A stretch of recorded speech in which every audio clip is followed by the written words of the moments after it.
bring it in. Alexandra is a senior director at Women in Parliament's Global Forum, where she's leading the policy and advocacy activities.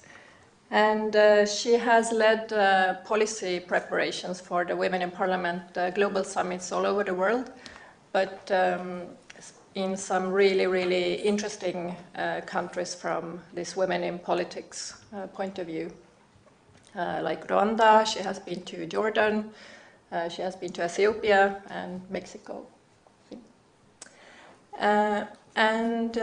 Alexandra will introduce two studies to us, one about non-legal barriers that women face in their political careers, and the second is about social media. Please. Thank you very much. Your Excellencies, honorable members of Parliament, ladies and gentlemen, it's such a pleasure to be here today in the beautiful Riigikogu of Estonia.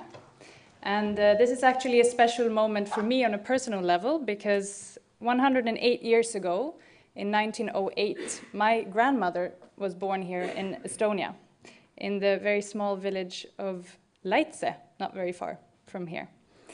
And when she was 11 years old, in 1919, the first woman was elected to the Estonian parliament. Her name was Emma Asson, and this was in 1919, as I said. And the following year, women in Estonia were given full political rights under a new constitution. And since then, we've seen tremendous progress with regard to women making their voices heard and being active makers of political history. And less than 2 weeks ago, the Estonian parliament elected its first female president ever. So, positive developments are visible in Estonia and in the rest of the world. However, and there's always a however, women are still clearly underrepresented in political decision-making today. And as you can see here, in fact, today, 2016, only 1 in 5 parliamentarians worldwide is a woman. In addition, women account for only 13 of 193 heads of government. And based on current trends in representation, women will not be equally represented in parliaments before 2065. And they will not make up half the world's leaders until the year 2134. And if we limit our view to Europe, the situation is slightly better, but it's still very far from equal. On average, we have representation of women in parliament somewhere between 1/4 and 1/3. And the same goes for the proportion of female ministers in European governments. So, many challenges remain. And this is why the Women in Parliament's Global Forum, where I'm the senior director, was founded to address these challenges. And we are an independent, international, non-partisan foundation, and what we want to do is to build a network of the world's 9,000 female parliamentarians, because in total there are 9,000. And our mission is to increase the number, but also the influence of women in parliaments all over the world. And we heard before, why is it important with more women in politics? We strongly believe that a diverse political leadership is key to improving the quality and responsiveness of public policy and to make it reflective of society, because we do make up 50% of society. So how do we do this at the Women in Parliament's Global Forum? How do we address these challenges? So we focus on 3 things: our network, advocacy, and research.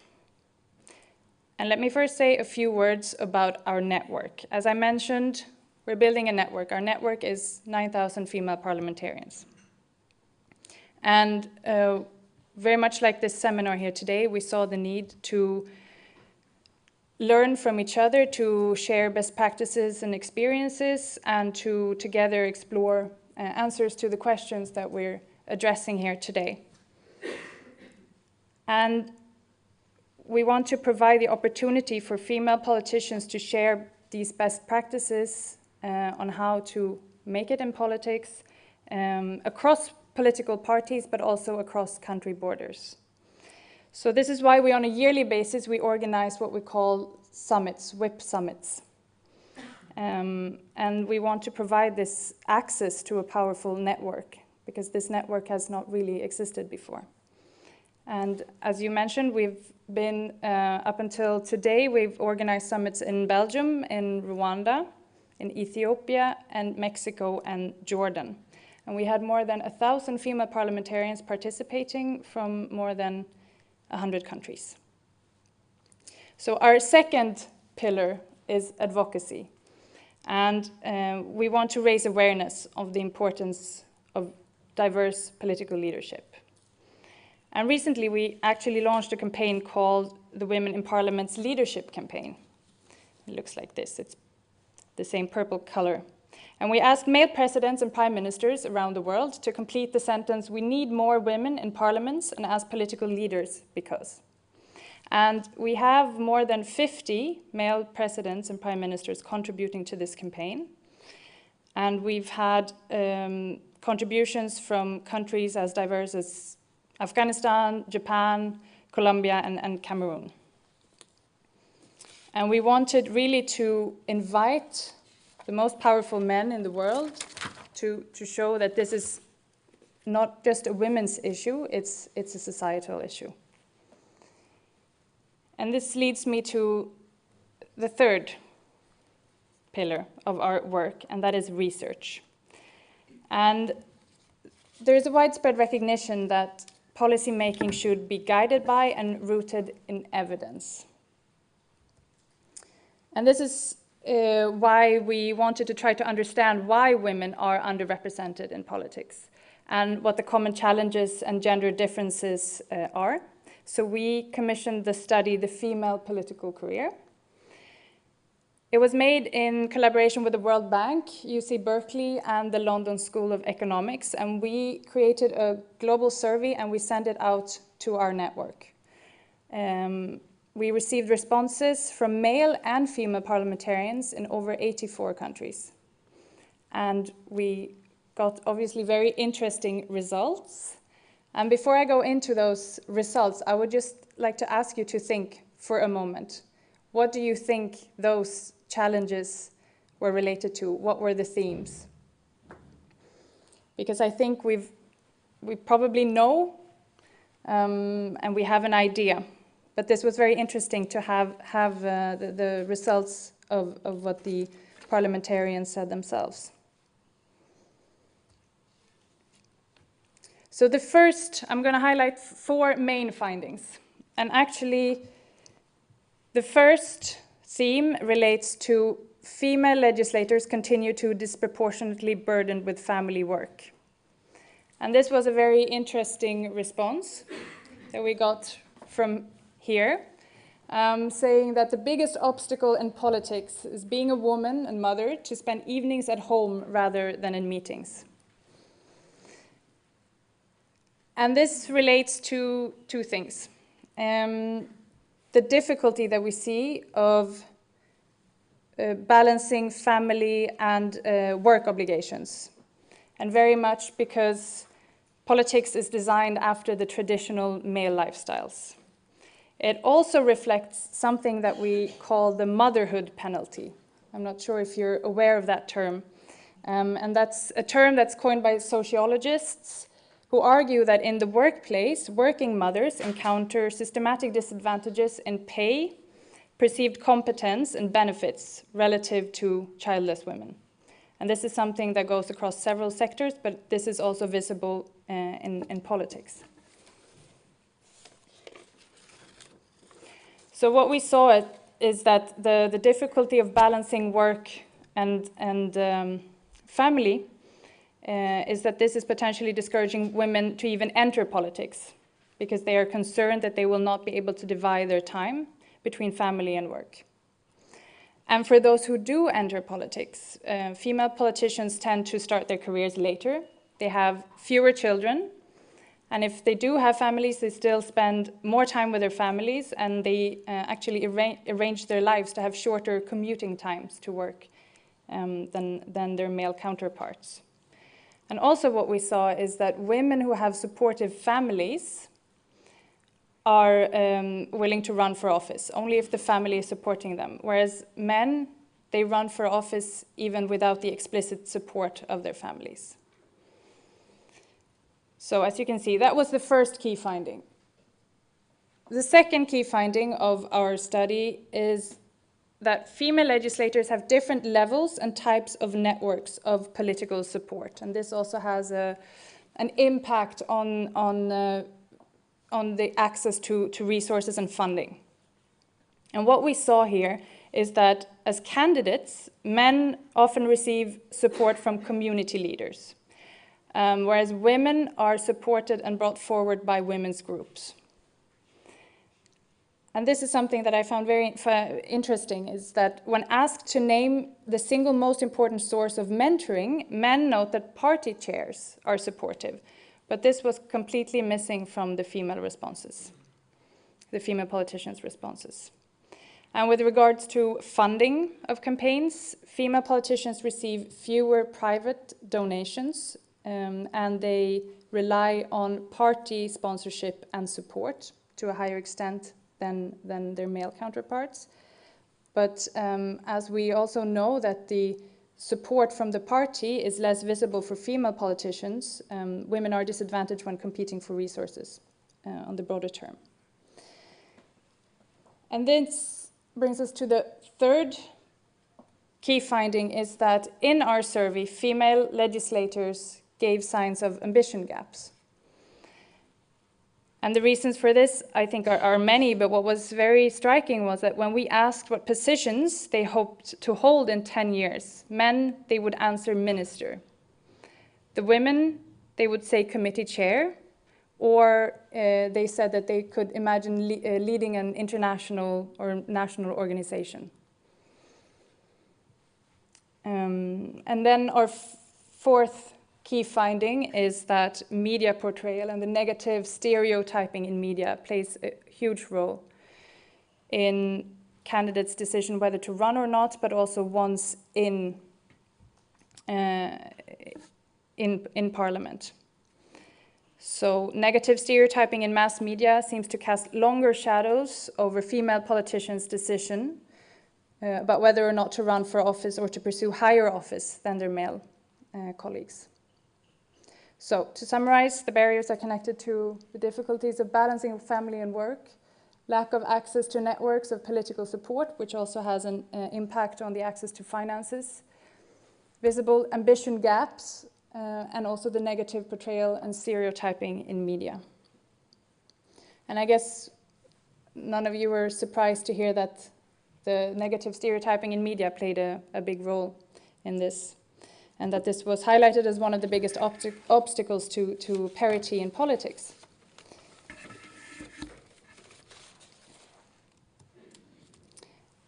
And as we know, social media has altered the communications landscape for every sector, including politics. And this is why our second study, that's called Social Media, Advancing Women in Politics, set out to explain how social media could be used as a tool to overcome some of those barriers that we saw in our first study. So in collaboration with Facebook and Harvard Kennedy School, we tried to explore how social media has transformed the way politicians interact with their citizens and how this impacts female politicians in specific. And it's based on responses from over 900 female parliamentarians from 107 countries. And what you can see here are pictures from the European Parliament. And the study was actually published last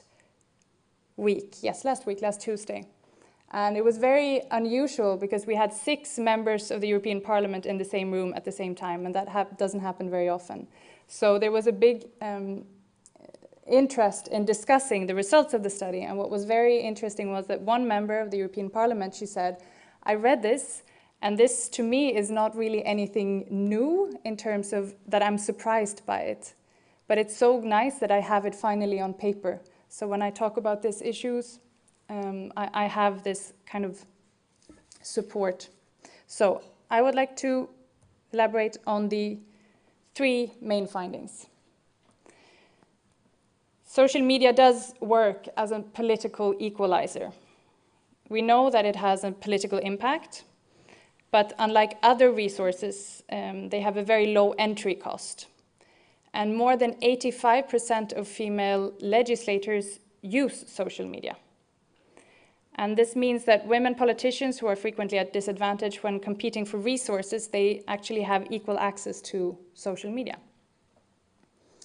The second finding is that the motherhood, the mommy penalty that I mentioned earlier, it does not apply because we saw similar practices both for women who have children and women who do not. And this is encouraging because it shows or hints that social media facilitates the work of female parliamentarians. But then the last point is that social media also bring new risks. Almost 50% of the respondents, regardless of country, age, background, position, or party, received threatening comments about women's ability or their role. And this was a very, very present theme throughout all the responses. So this led us to believe that even though social media are a good tool to level the playing field, negative gendered stereotyping still exists, and we need to think more about the negative impacts of social media. So every year, the World Economic Forum releases its gender gap report. I don't know if you're aware of that. It's a very good report, a very comprehensive one. And it measures across 140 countries the gender gap in 4 critical areas. And it looks at economy, education, health, and politics. And year after year, the political empowerment gap remains the widest, and only 23% is closed. And according to the latest report, it will take 118 years to close this gap completely. So my question is obviously, are we willing to wait this long? When we are trying to answer the question, why do we not have more women in politics? We know for sure that we just started to understand the challenges that we're facing and the challenges that women who want to pursue politics are facing. What we do know is that gendered social roles and gendered social expectations shrink the pool of female candidates even before elections begin. And once in office, gendered roles continue to prevent female legislators from advancing their careers. So how do we overcome these barriers? I think that's the point of the discussion today. Which interventions can help to promote gender equality all the way to the top of the political hierarchies. I think we need to reflect on our electoral systems, on the role of our political parties. It requires political will and appropriate policy tools. And I think in the long run, the sooner the better, but deep changes in social norms about the gendered allocation of time. How we get there and which tools to use, it's of course open for debate, and this is where politics and its representatives come in. In the meantime, I and the Women in Parliament's Global Forum, we will continue to provide this network and the platform where women who are in parliaments can realize full potential and explore their power. And we will also continue to try to understand the pathways and the barriers for women to enter into politics. So I'm looking forward to the discussion, and I'm sure provide useful insights, and thank you very much.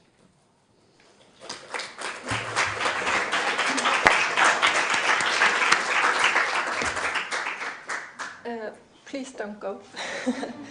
Does anybody have questions to Alexandra? And if you do, I think you might have to use the microphone because we are being transmitted via Delphi TV, so they hear it. You have a question? Yes. I can have here. I'm not sure. No. Sorry, I'm...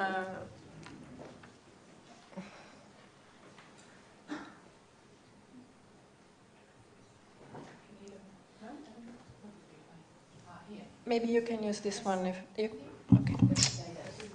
Yeah, does it work? Yes. Yes. My name is Eva Biode. I'm a member of the Finnish Parliament. And I think your work is very, very important. So thank you for being here. I have a very practical question. The next summit, where will it be, and in what way do the participants pay their own participation, or are the Parliament somehow promoting this in some way? How can parliamentarians participate? That's a very, very good question. Thank you for your question. What we do in the Women in Parliament's Global Forum is that we actually have a database with contact details of 9,000, more or less, female parliamentarians. And we really send out invitations to each and every single female parliamentarian. But they do participate on their own expenses. And it does depend on Parliament sponsoring, for example. Do any Parliament sponsor? Do you know that Parliament Absolutely, yes, yes. We quite often have delegations attending, but also individual MPs that fund their own participation, or they get party support or other means. And for the next summit, we hope, we're still confirming it, but we hope to be able to host it in Canada in the second semester of 2017. So you're very welcome. I might be there. Great. Do you have more questions?